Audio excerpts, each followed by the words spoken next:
that I am not Luke, but I'll put that down. While I set up here, I thought it'd be interesting to share with you one aspect of facial recognition. So I was at the airport.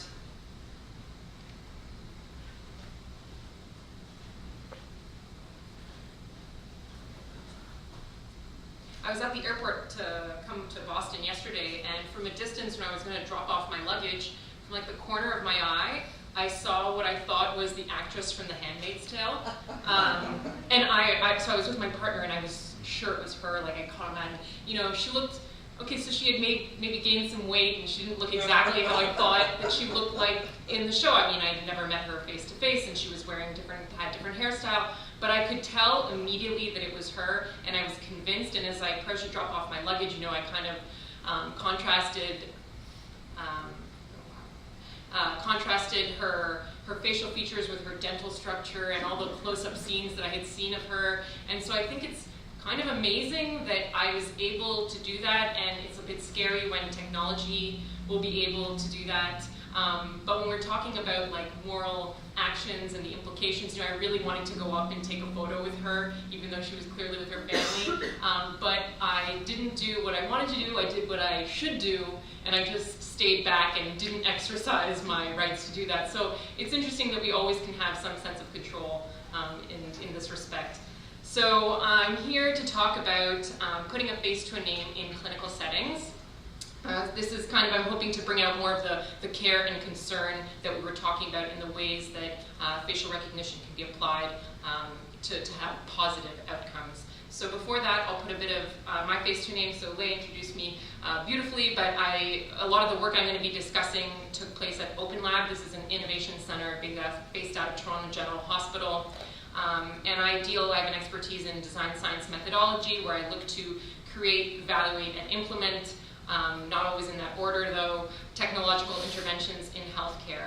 And most of my work actually deals with virtual reality and augmented reality with special clinical populations, people who have dementia, for example. And I think there are interesting applications of facial recognition to that aspect of my work, but I'm just going to talk about the other project, which was my dissertation project earlier, that dealt directly with faces in a clinical setting. So I'll start with a quote that healthcare is characterized by more to do, more to know, and more people involved than ever before.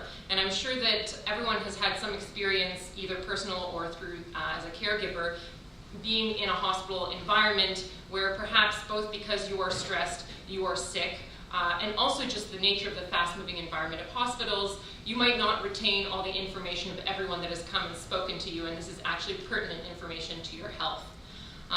And so there are a lot of problems involved in this, and we ran large studies, as we do on a regular basis in this one particular conglomerate of hospitals, and found that when people leave the hospital, they actually don't even remember the name of one of their healthcare providers. And so when they have this transitional care and they go to if they are fortunate to leave the hospital, they're really incapable of communicating what has happened to them, who has spoken to them, and they can't pass this on to their primary care physician. And so this is a big problem. It's found to be the same with caregivers who are there with patients, that they also themselves can't really remember. And I'm sure we've had experiences a lot of times going to conferences where you're meeting all these people and you really can't remember everything that's happened. And so I'd like to start with this kind of a comic that shows the importance of simple things like remembering people's names and faces, and how it can really cause a problem in communication.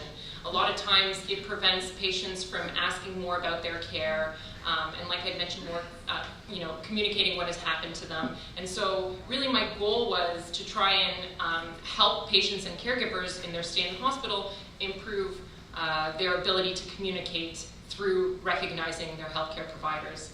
And so I was going to spend a little bit of time talking about why faces are so helpful, but we spent the whole day, and it was clearly brought up by Mark that we have inherent skill set to recognizing faces. Not every individual is best recognizes people, individuals this way, but the majority of us do recognize faces more than names and other kinds of content. And so I'm going to talk about two studies that I ran.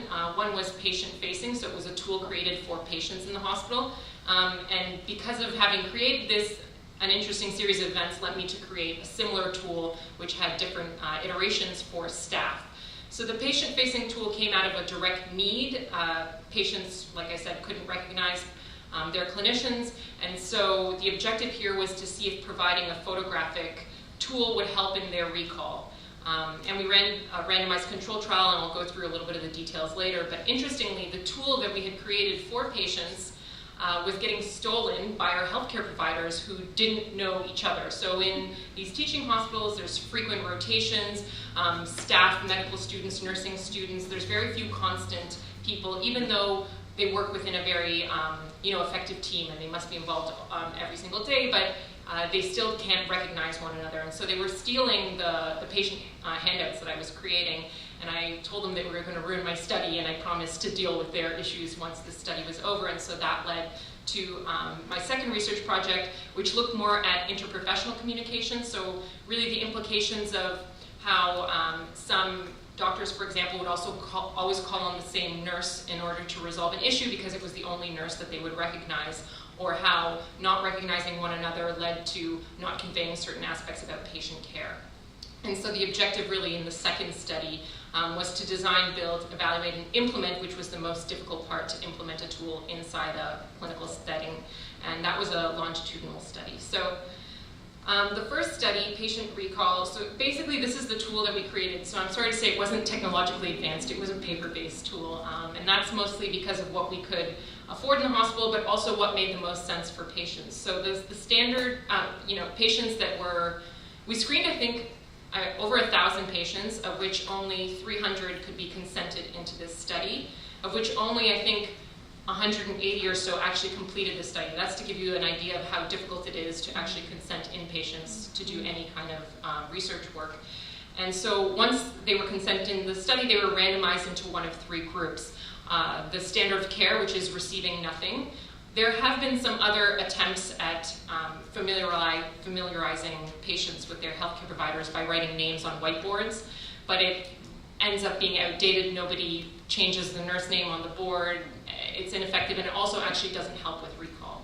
So that stopped happening, and so the standard of care is really nothing, versus the other two experimental groups. One received a paper-based handout with names and roles, and the other one received, as you can see this demo, almost identical, but also with photos. And so they were given this handout at the beginning of their stay. Their length of stay in this particular unit is about 4 days, 4 to 5 days. And prior to discharge, we would have a test where we'd ask them to identify who their care providers were, based on showing another series, basically a lineup of other people, some of which were their real healthcare providers and others which were not. And the basic finding was that those group that were in the third group that received the photos had a statistically significant increase in the amount of faces that they recognized.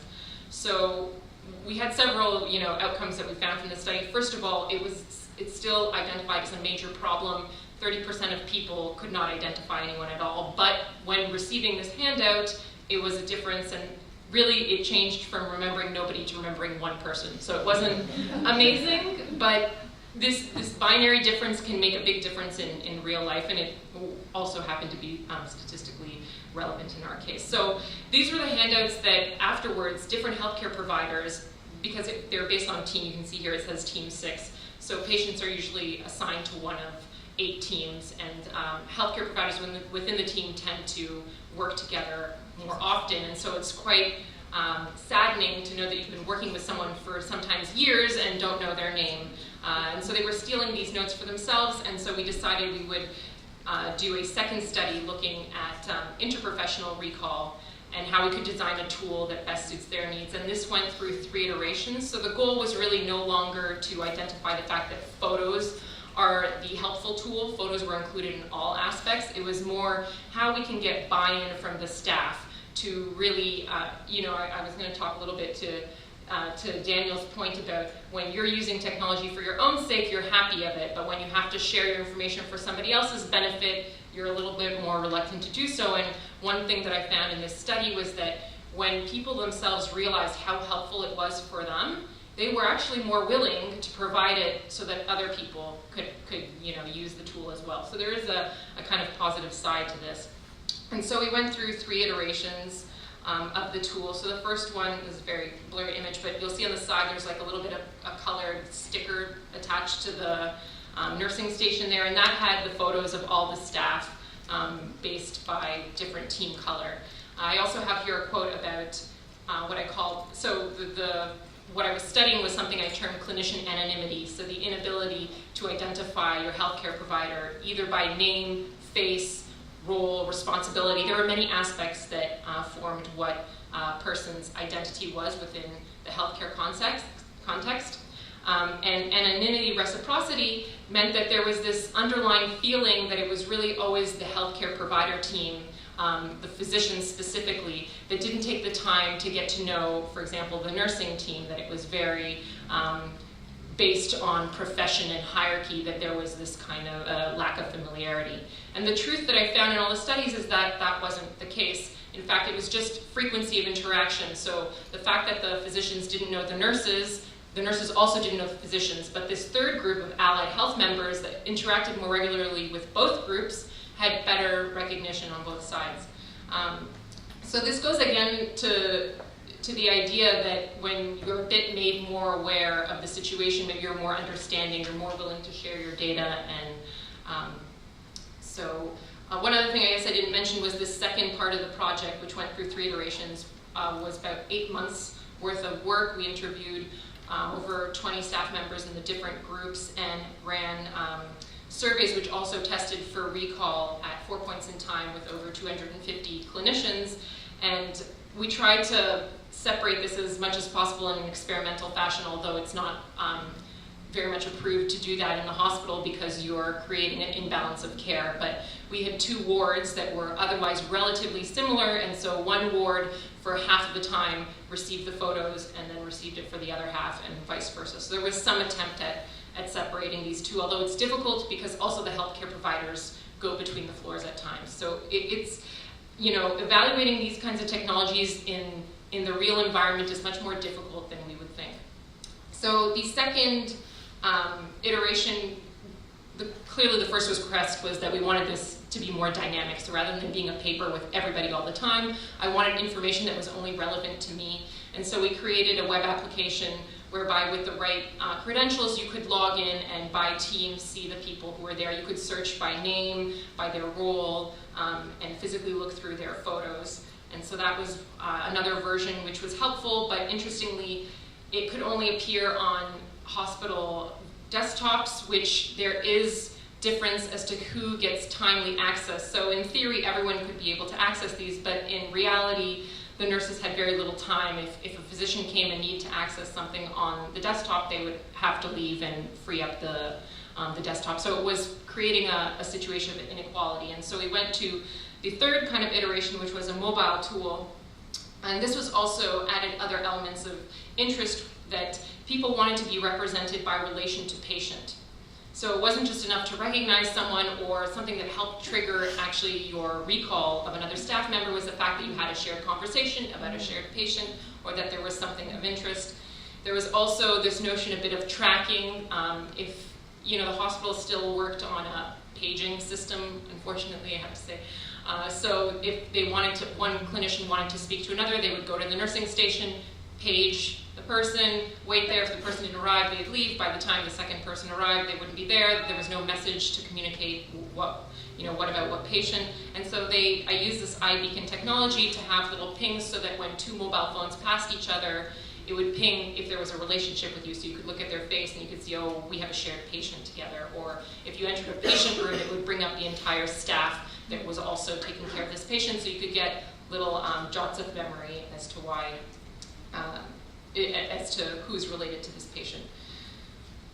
So what became of the project in the end? So we had, some interesting aspects about this project was, and this is definitely a tenet of design science, is involving users in the design and implementation of the technology, which is maybe something we really need to think about with our facial recognition as well. So, the fact that they were constantly involved in the design and how it appeared and what information was shared at what different times allowed them to accept its use. Other things that were interesting was that I had been so much on the wards observing and participating, that people recognized me, but they didn't, again, know my role, so they had me do all kinds of, were asking me to do medical procedures, and I was like, I'm not a doctor yet, and I won't be that kind of doctor anyway, but, so it just goes to show that seeing faces repeatedly does obviously help with familiarity, and maybe we can use facial recognition in a way for the greater good in a healthcare context. So what became of the project? A number of things.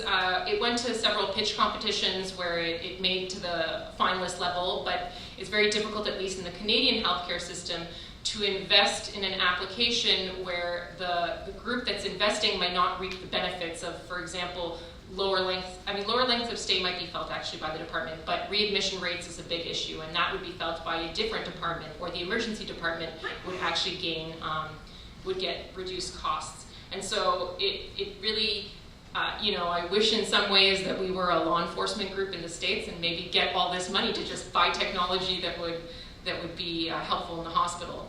But one thing that did happen was the patient directories that tend to be in, I'm sure they're in hospitals everywhere, they give you numbers of the important things and locations. So they included in our hospital pages like this, which, if you had a little bit of imagination down the line when this is digital, you could think that a patient could just take a photo of their healthcare provider. But they included this where patients could do a quick sketch or write down what would be important to them to remind them of their healthcare provider. There were several other cute incorporations into this book. Another change that happened over the course is that the email system within the hospital started to include photos. So if you were staff in the hospital and you sent an email, similarly to how Google does, prior to this it didn't have it, and now images show up. So when you're going to a meeting, you know who you can expect to see. Okay, so what I have to say is that, there's this quote that healthcare and education, by the way, they love to invest in innovation, and then they move as slowly as possible to implement it. And it's quite frustrating, because I do think this would be the angle of care and concern, that we could bring certain areas of facial recognition into healthcare. And finally, I want to talk a little bit about my work with virtual reality. I think there's implications, and I've been already to a number of conferences, one in Boston actually a few months ago, where they were using facial recognition to help identify, and this might have been mentioned, like degrees of pain in patients. So currently the pain scale that a lot of patients see are a bunch of emoticons really with different frown faces, and physicians are meant to compare the patient face to this image and judge the amount of pain that a patient feels, and so we could probably use facial recognition in that way. There's people who, for example, have had some kind of brain trauma and have problems moving their facial muscles, or have had a stroke, and so there's a lot of technology being used to help train those individuals to reuse their muscles, or at least see what they look like when they're moving their own muscles. I think, this is more of an open idea for us to brainstorm other potential uses. It's being used actually for autistic children to start to learn what their facial expressions indicate when others are talking to them, and also how they see other people. And this is quite sad, and I'm not sure if it's actually a good use of it, but we had I'm sure you've heard, there was a recent bus accident with a bunch of high school students in Humboldt in Canada with their hockey team, and two of the children had been misrepresented. So one group of parents thought that their child had passed away when their child in fact was still alive in the hospital, and vice versa for the other parents. And this is horrific, and I can't even imagine how this happened, but they clearly didn't wait for a person-to-person identification or something. They used dental records that were inaccurate. They're still looking into exactly what caused this, but this is an aspect that maybe we could use facial recognition prior to it being confirmed by a loved one to determine who people are in the hospital, because currently it's just done by the band. And so a lot of the research that I showed was gathering clinician photos for patient use or for patients, but there's also this idea of identifying a patient to the clinician. And in fact, just yesterday, the lab director at my lab wrote to me that he's always, and he's still clinically active in the hospital, is that he's always in these meetings and they're referring to patients by their ID number and their age, and he can't remember who they're talking about, and he just wishes he could have had this tool that we created to remind him of which patient he's talking about, because it really helps build this whole empathetic and identify who the person is, more so than just recognition. It's beyond that. It's really a way to recall the experience and how they could help. So that's the end of my presentation. I guess the last speakers are there.